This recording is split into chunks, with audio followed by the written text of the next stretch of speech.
Dear Tony, thank you for creating Kill Tony. It saved my life. You saved my life. Thank you. I would explain how you saved my life, but it's too complicated and too boring of a story for me to tell. Instead, a journal that I'm currently writing live to you. I will document my experience of becoming the world's greatest comedian, or at least better than Ricky Gervais. I don't need to be number one on the list, only higher than Ricky.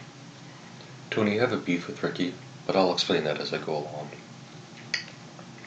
I know how much you enjoy listening to the backstories of comedians. Here's my live story, the 100% true tale of how I became the world's greatest comedian, or how I will become the world's greatest comedian. Day 1, April 25th, 2023. I'm sitting in front of the police station. It's located across from my local comedy club. The sign on the club says dine, drink, laugh, and I wonder why they don't say laugh first. It's 30 minutes before the open mic starts. I'm watching to see how many customers there will be before deciding if I will enter. I see a few couples go in, not many.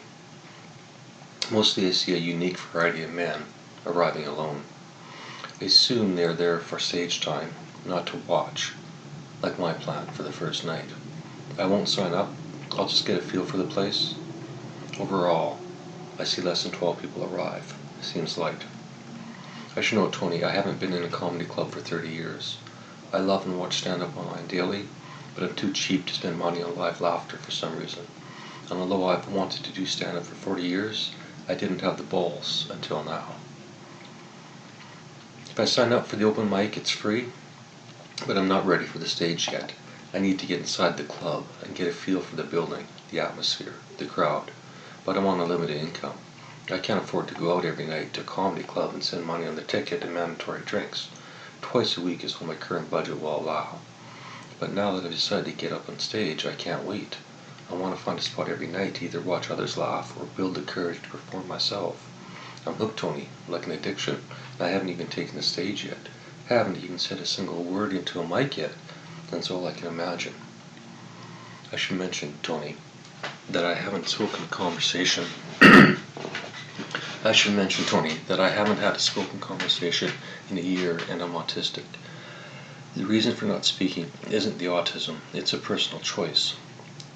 I dreamed my first time speaking it would be on your stage, but I have no means of getting to Austin, and I can't wait that long to grab a mic. Because the sign said, dine, drink, laugh, I assumed maybe people had arrived earlier to eat first and then enjoy the show. Maybe the place was nearly packed. Maybe the dozen I saw go in there were the stragglers. 7:25, Tony, the time has come. Either I go in or I go home. I take a big hit on the vape pen and decide, what the fuck, and I head in. I walk up to the ticket booth, ask for one ticket, and the guy looks at me very strangely, like to say, are you sure? He looks around a bit, like he doesn't know how to sell me a ticket. It looks like he's going to leave and ask someone something, but instead finds a free pass and hands it to me saying, it's free tonight. Perfect, I think. I just saved $5. When I walked into the room, I could see why it's free. It was nearly empty, a big place, enough for 150 people, but all I saw was 3 or 4 couples, and a group of comics milling in the back by the washrooms. The host seated me right up front by the stage. I hesitated at first, not wanting to be called out by a comedian, but then realized if they did, that's a good thing. I won't heckle, but if they want to engage and I can be funny in that engagement, it's like being on stage, without having to be on stage. I suspect, Tony, you're seeing some of the autism come through in this letter. I'm a different type of autistic than Hans Kim, though. I have old school autism. This is the same as today's autism, except they tried to beat it out of you as a child to make you normal. Maybe not physical beatings, but mental ones for sure. I pretended to be normal for 55 years, Tony. Not anymore. I don't celebrate my condition, but I do take advantage of it. I plan on using it in my comedy extensively. Something like, I blame my autism for everything, but it's like a get-out-of-jail-free card. I don't talk or interact with my housemates. Autism. I get a call from Revenue Canada asking why I haven't paid my taxes in 7 years. Autism. I don't make eye contact with the pretty barista at Starbucks. Autism. I make too much eye contact with the pretty barista and make her and myself uncomfortable when I order my coffee. Autism. I spend a year going to the same Starbucks without even noticing the pretty barista. Just a normal idiot. And autism. I fall in love with the pretty barista for no known reason. Autism. Which brings me to the second reason for doing comedy, Tony. Aside from putting Ricky Gervais in his place to teach him humility, I'm also doing this for love. The oldest story in the book. I'm trying to impress a member of the opposite sex, and I, or my autistic brain, has determined the only possible path to impress this individual, the pretty barista, is to get on stage and prove to her that not only can I make other people laugh, I guarantee her that every day with me she will laugh, preferably to tears, but I promise at least one LOL a day. Anyway, I'm losing focus. This is about my first time at a modern comedy club, not my plan to seduce a barista without even talking to her. The host who seated me said there might not be a show, which made sense with more comics than audience members. A waitress comes up and takes my order. Beers are $5, within my budget. I order one and look around the club. It's not what I expected. It feels more like a hall than a club. A big open room with basic tables and chairs and some weird carpets. From what era? I'm not sure, but dated. I watch the comics in the back talking, milling, and suddenly realize, if I do stand up, that is part of the scene, the small talking. I know myself. I can't small talk. It throws me off. My game.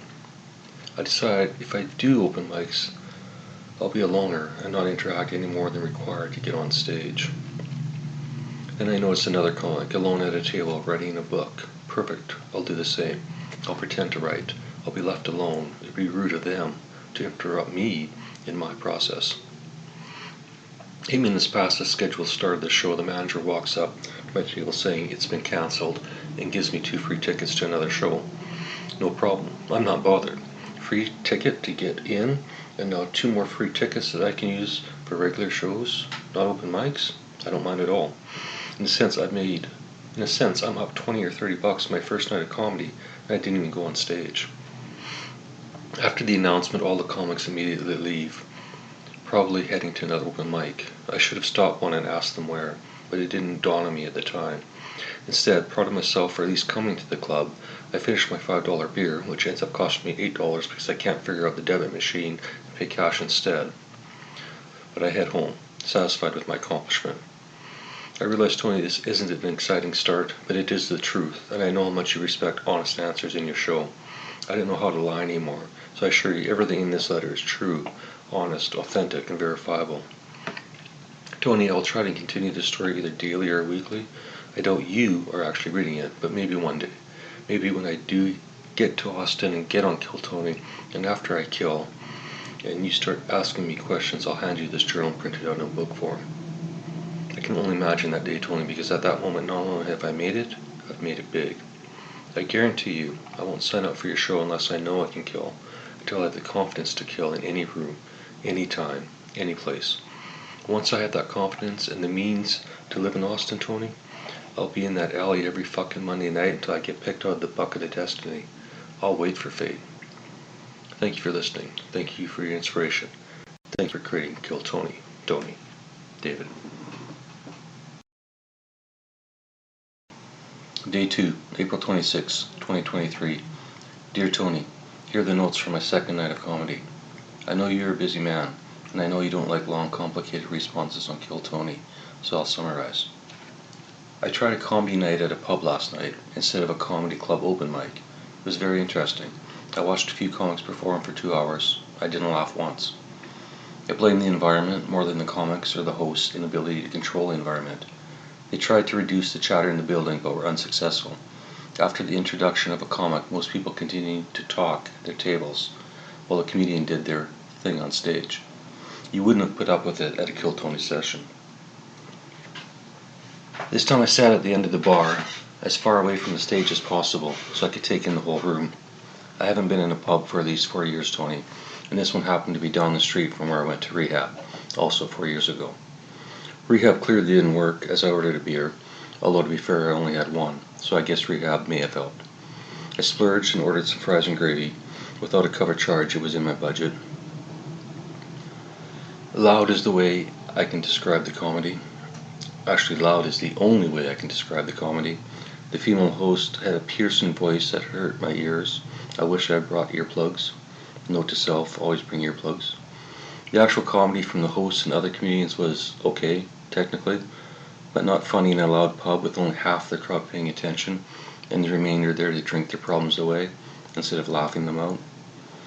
There's a lot of political jokes.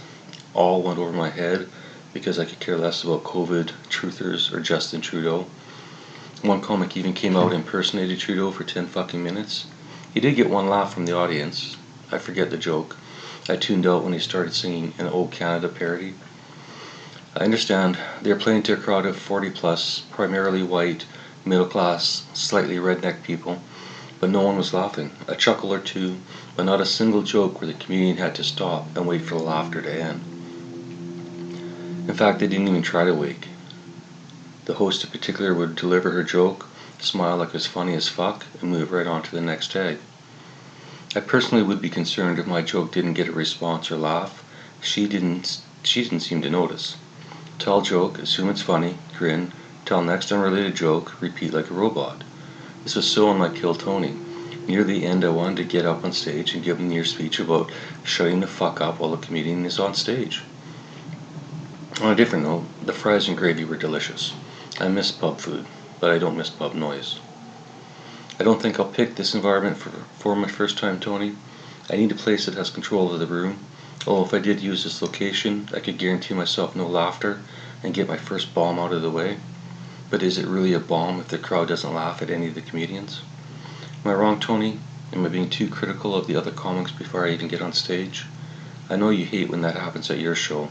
You love challenging hecklers, telling them to put their name in the bucket. Yes? Overall, I wasn't discouraged by the event. I will still become the world's greatest comic. I was just surprised by the performers. They didn't seem to care that they were not getting direct responses to their jokes. They just kept pumping them out louder and louder. At one point it felt like a political rally. At one point it felt more like a political rally than stand-up. Yet I wonder if they still get all the satisfaction of expressing their voice in public. Maybe all they want is someone to listen to them. Although I didn't find it funny, I was excited by the experience and couldn't get to sleep until 4 a.m. I woke up at 1:30 p.m., so I guess I'm starting to become a real comic. It was confusing, Tony, but on the way home on transit, I have funny transit jokes. I thought about the pretty barista. Her name is Lucy, and you can read a fictional story I wrote about her here, or a letter I wrote to her manager before I stopped going to her Starbucks location. I'm not really in love with Lucy, Tony, but if I'd continued to go to her location, I would be. The problem is we made eye contact too long, too many times, and I can't figure out why. I know why I look at her. She's 20-something and pretty, exactly my type, but why would she look twice at me, a nearly 60-year-old man? I don't look 60, Tony, maybe 40 or 50, but still, the gap is significant. However, this is where I think the autism kicks in, or as I prefer, the authenticity. I think, Tony, I can explain all of the autism spectrum with a single word, authentic. I know you would agree Hans Kim is authentic as fuck, as am I, too much so. I would assume Hans gets into all sorts of shit for blurting out exactly what he's thinking at the wrong time. Hell, he does it on stage, so I can only imagine him in the green room. Anyway, I'm authentic, and I personally have no issues with age gap relationships, even though Lucy might be younger than my daughter. I should just ask her out right now, before I ever get on stage. Get rejected by her, wait for her to lie and say I have a boyfriend, and move on. But if she did say yes, then I'm screwed. What can I tell her? I'm an old man living on disability with no means of earning a normal income. Will you marry me? I'm lazy, Tony. I don't want to ask Lucy out and have her say yes, and then have to take her out on more and more dates and slowly get to know each other, and then finally fall in love, get married, and have babies, twins, boy and a girl. That's too much work. I need a shortcut because the traditional route will never work. My life situation is not attractive to any female of any age, profession, or beauty. Lucy is very pretty, Tony. Fine features, pretty. She reminds me of Cleopatra. Really, she is so far out of my league, I shouldn't even consider this crazy plan. On the other hand, I believe my main plan of becoming the world's greatest comedian is not only perfect to seduce Lucy, if she's single, it's also a perfect backup plan to attract thousands of possible Lucys.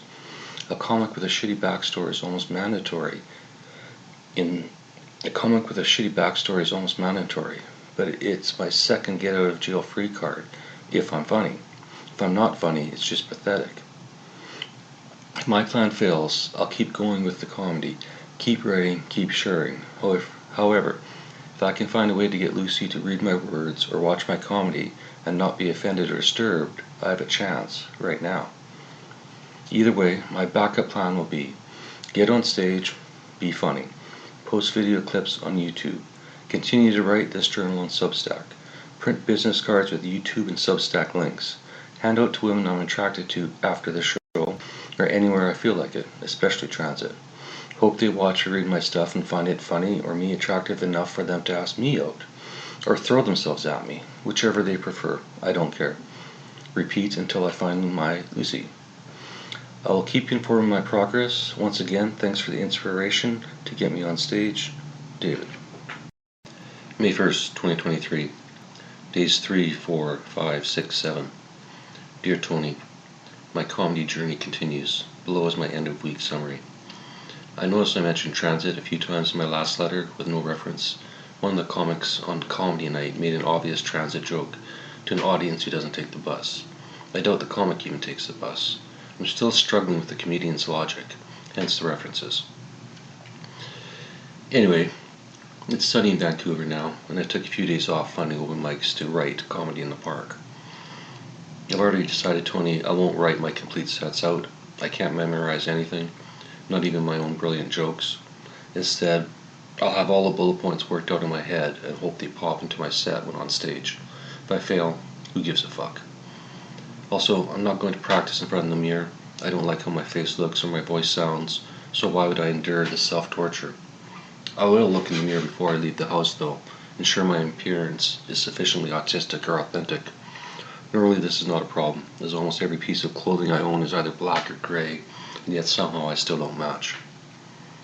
I doubt this is the advice you would give a new comic, but I have a hunch. I believe the only way my comedy will work, the only path of success for me, is to wing it. I've done it all my life, and I'm still alive, so why stop now? I've thought of more additions to the autism eye contact joke I mentioned in my first letter. As a child when you're bad, as a teenager when you're in class and the teacher is looking to call someone up on the board, obvious for everyone but true. As an adult when pulled over by the police, when your wife is giving you a lecture about something, when you're on a Zoom call to Revenue Canada. However, when talking to a young woman wearing yoga pants, every man wants no eye contact.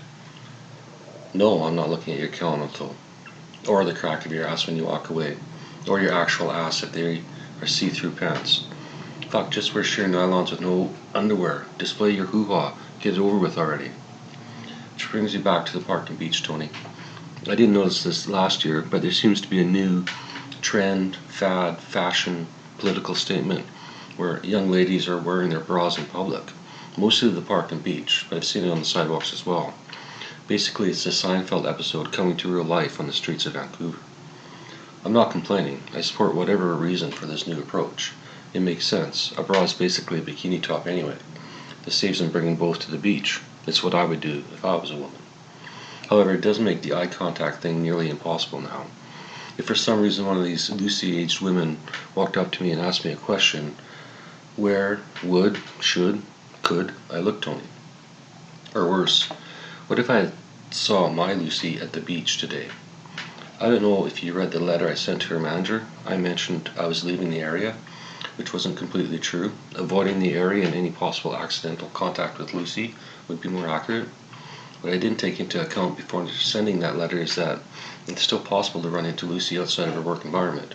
I live beside a train station, the closest one to her Starbucks, and I've never seen her there, but I've never paid attention.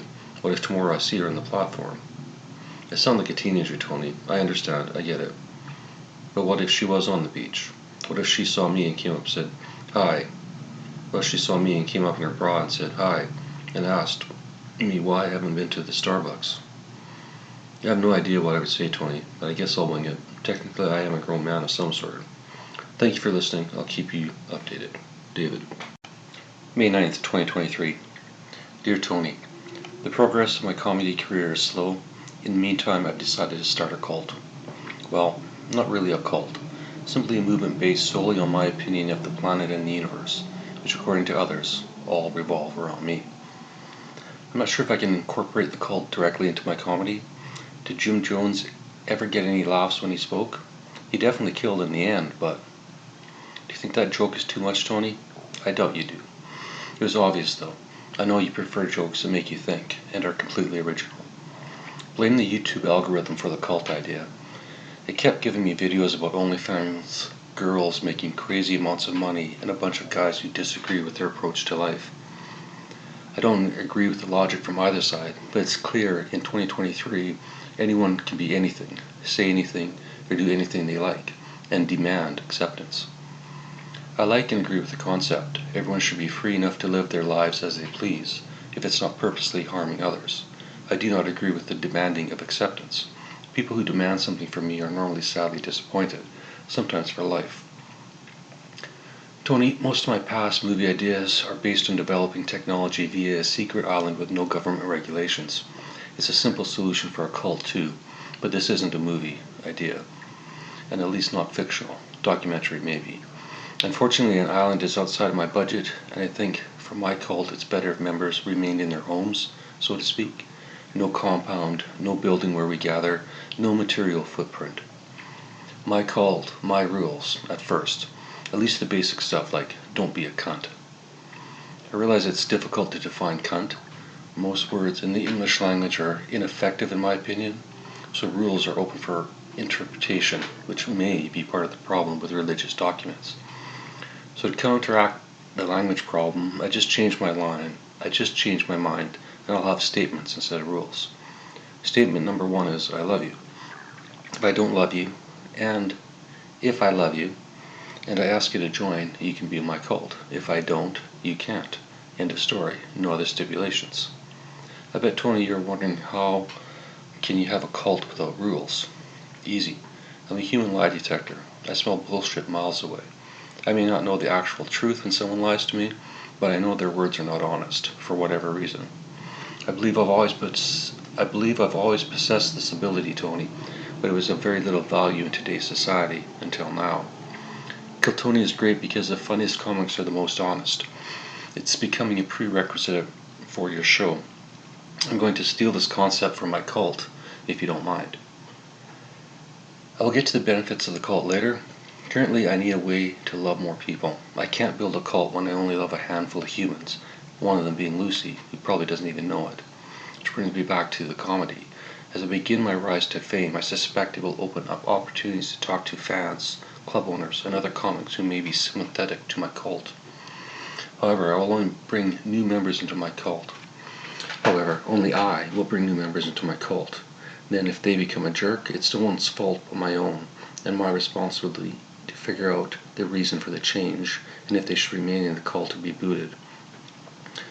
Well, I doubt this will occur. I'm fussy about who I trust enough to love, and before anyone joins the cult, they'll have all the time and opportunity to observe any part of the cult.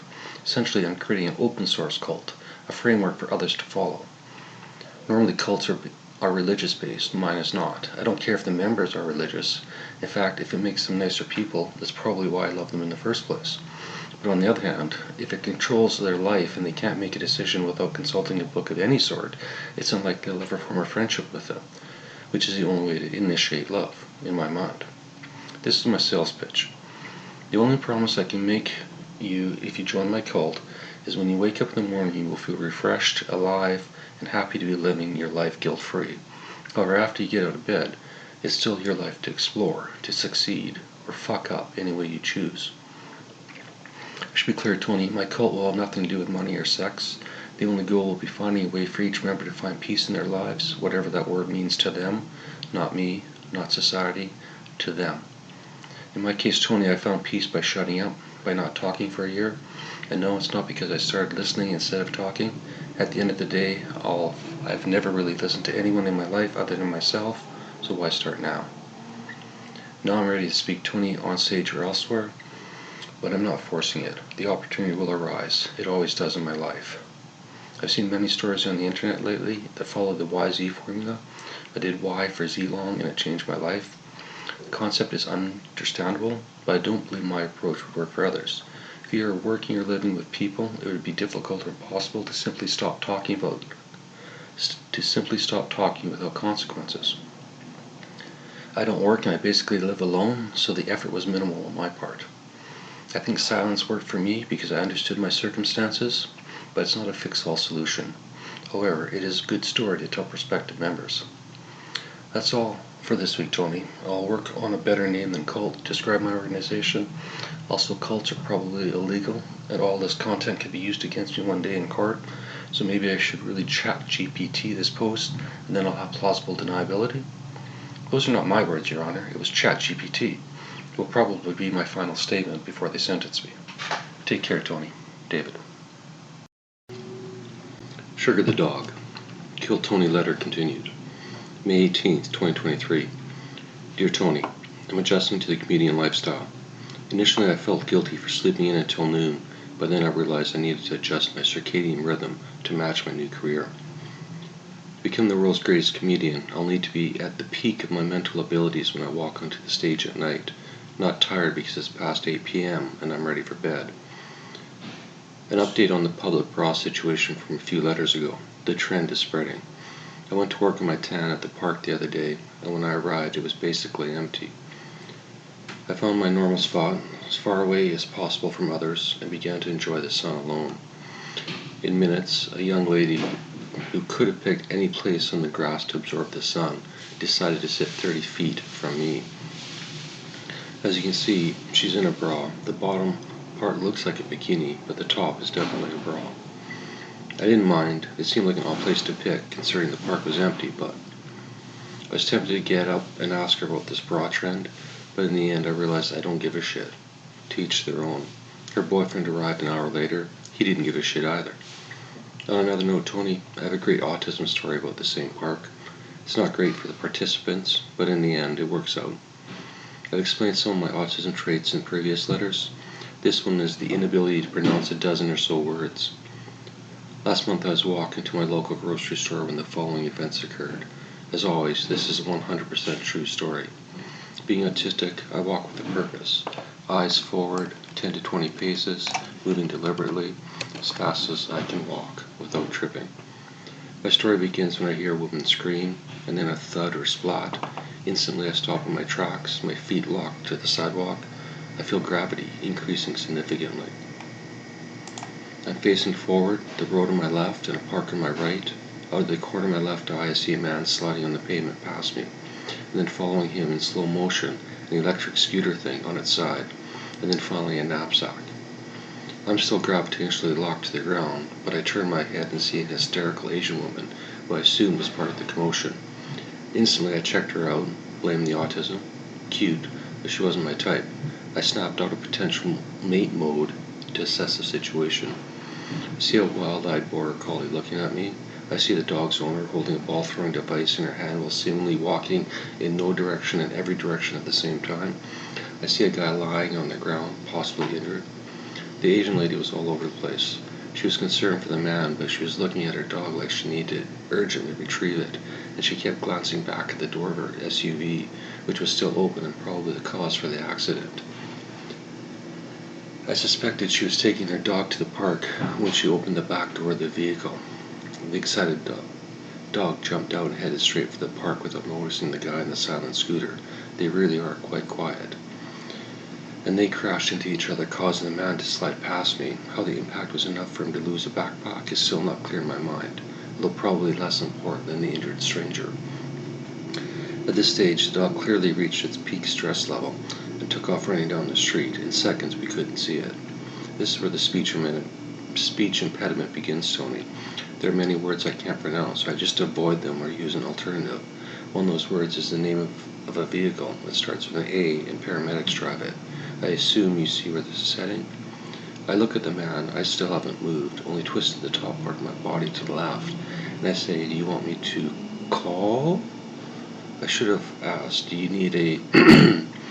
but I wasn't assured that word would exit my mouth. Sometimes I can say it if I'm not thinking about it, but why risk it? I thought about saying, do you want me to call 911? But as I saw no blood, that sounded more serious than the situation required. Although, to be fair, the man was still lying on the ground. Blood could be pooling beneath him, or internally. He could be minutes from death, or completely fine. I have no clue. I also thought about saying, do you want me to call the paramedics? But that sounded too formal. So, do you want me to call? With a long pause was the best my mind and mouth could manage.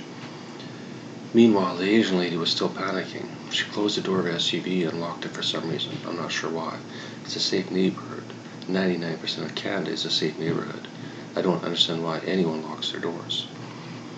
Eventually, I finally turned my body around enough to maybe help the man on the street, who was now slowly getting up, and then I noticed his hand. There's a huge bulbous swelling in the middle of his left finger area, where the middle finger and ring fingers normally reside. At first, I thought it was caused by the accident, but upon a second glance, I see he was missing his middle 2 fingers and said there was a stump, a very red stump. And I don't know if the redness is from before the accident or after. Maybe it throbs all the time.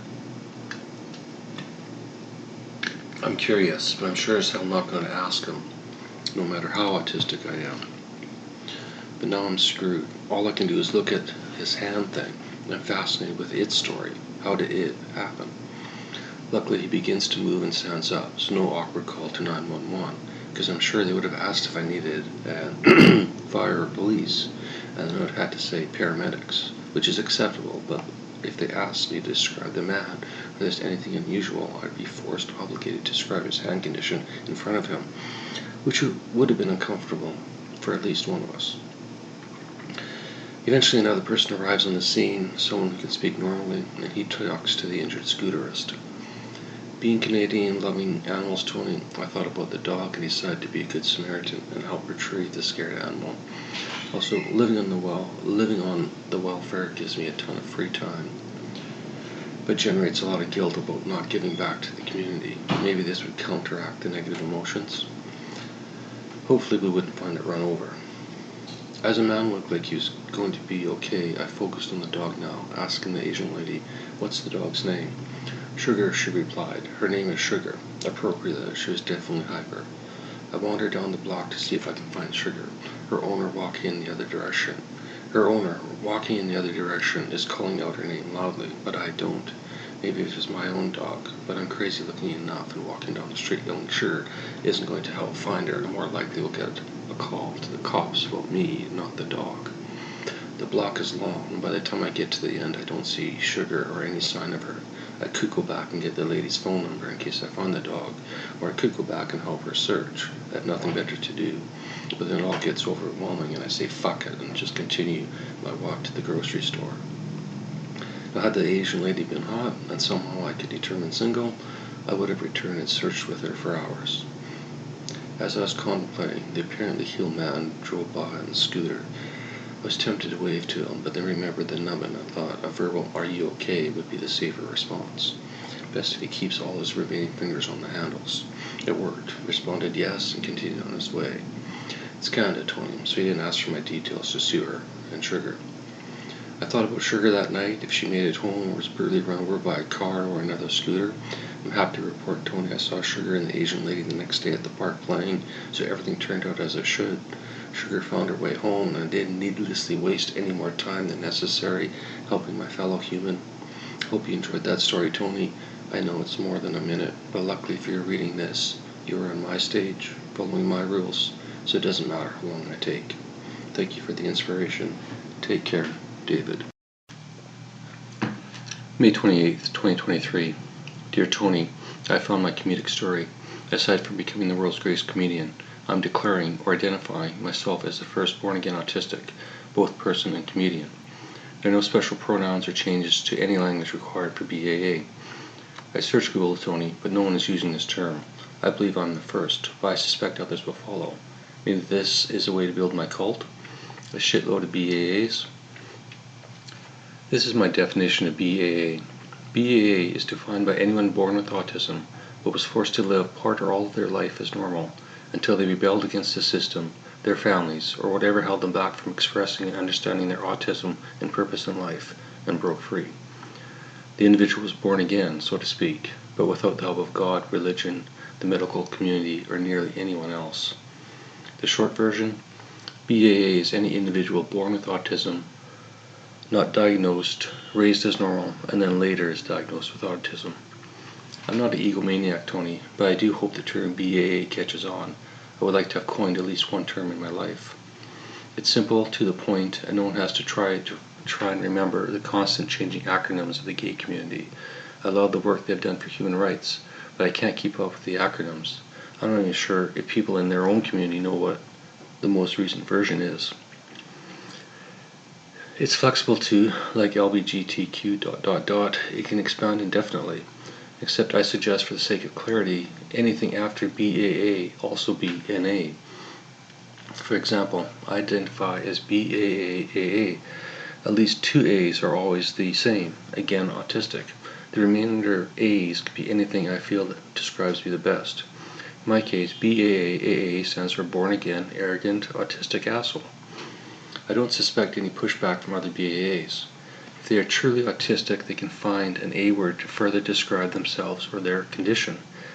It's in their best interest to find a quick way to describe their version of autism anyway, and my system allows each person to quickly let others know who they are dealing with. My long version would be born again, angry, autistic, arrogant, annoying, amorous asshole. But I wouldn't expect or demand anyone remember anything other than born again autistic. Today, Tony, autism is pretty much accepted. Not many parents are trying to force it out of their children. In the 60s and 70s, the term was known, but not mainstream. Your average family doctor wouldn't know the difference between a slow kid, an odd kid, or an autistic kid. All would present the same. I wasn't slow. I was an excellent student the first few years of school, but I did have a speech impediment for a while, and labeled shy. I was autistic, of course, but no one recognized it. Not even the educated teachers, who maybe should have known. Was there not a single teacher interested in psychology in the 70s? I am ADHD as well. Not a single teacher noticed my inability to sit still or pay attention.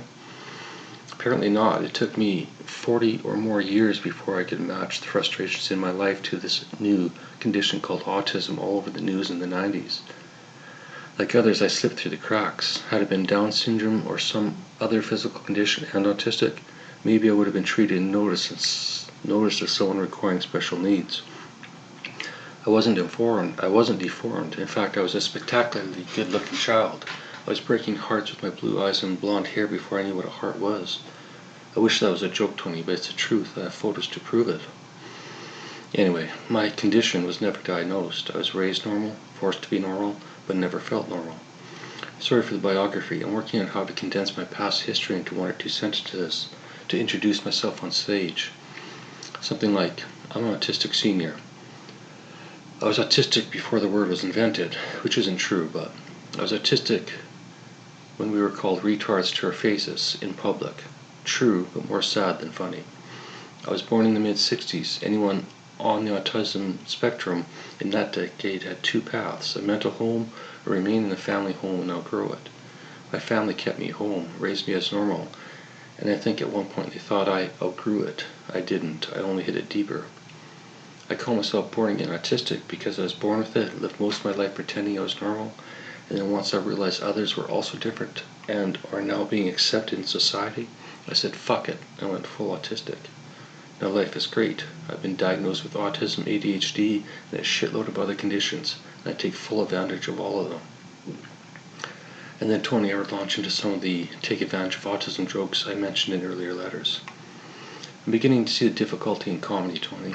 I believe in your philosophy that an honest, heartfelt comedian can make a greater connection to the audience, sharing an experience greater than laughter. Yet I struggle to see the humor in my past. I know it's there, waiting to be shared, but how, when? I know it's there, waiting to be shared, but how, when I would rather forget it? I'm not giving up though. If anything, I'm more determined than ever. Thanks for listening. David.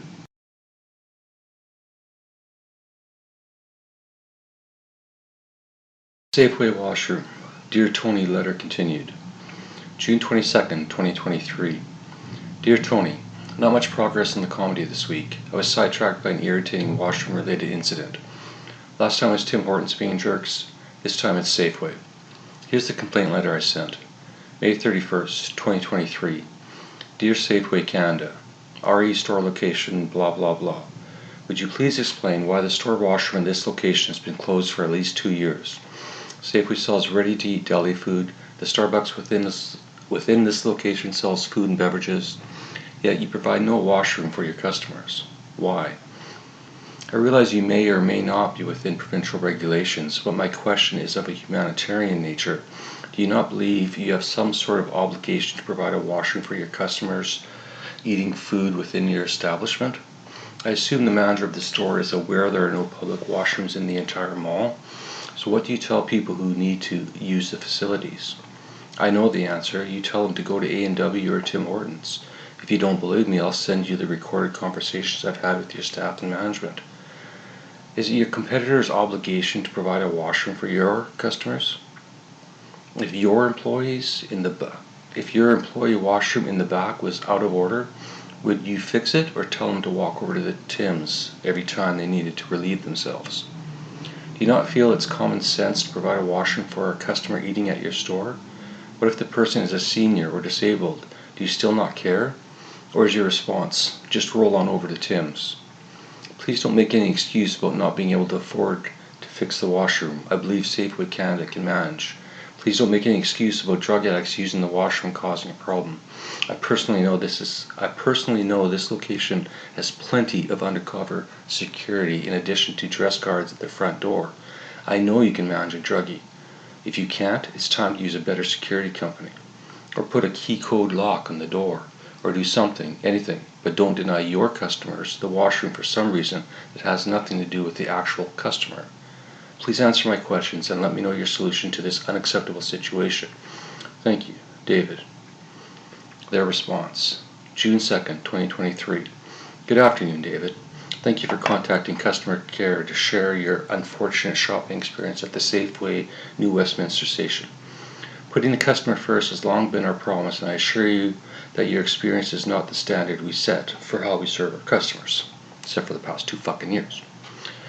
I shared your comments with the store manager, and they would welcome the opportunity to discuss your concerns with you personally. Not a chance. Our store managers appreciate being able to speak with customers directly regarding any concerns, as this provides the opportunity for them to fulfill our promise.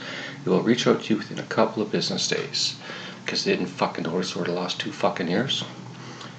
Again, we regret this experience and hope you'll give us a chance to regain your confidence. I have fucking hope. Thank you, Maria, our customer service representative. My reply, June 2nd, 2023. Hello, Maria. Thank you for responding to my concern. The managers will be unable to speak with me directly as I have a hearing impairment. Currently, I'm waiting for my hearing aids to be repaired, which may take weeks. Till then, I'm functionally deaf/mute. I'd rather not wait weeks to resolve this issue. Please ask them to respond to my original request by email. I believe my concerns were clear. Thanks for your help, David. No response yet, Tony. I suspect I won't receive one until Monday, if at all. I know they prefer in person, as they believe they won't be recorded, and somehow they'll be able to convince me there's some reason for being cunts and not keeping the washer open for the customers. Unfortunately for them, it's legal to record your own voice anywhere, anytime in Canada, and if their voices happen to record at the same time, it's not my problem, nor is it illegal. Normally I'd take up their offer, record them, put their response on YouTube, and hope for some traction. However, since that hasn't worked for me in the past, I'll force them to use their words by email and publish here. I doubt I'll get any more interest, but it's easier for me this way. On another note, Tony, I did update a movie idea which some would consider comedy. I also started writing a book based on my last letter to you and the BAA concept. Thanks again for creating Kill Tony, David.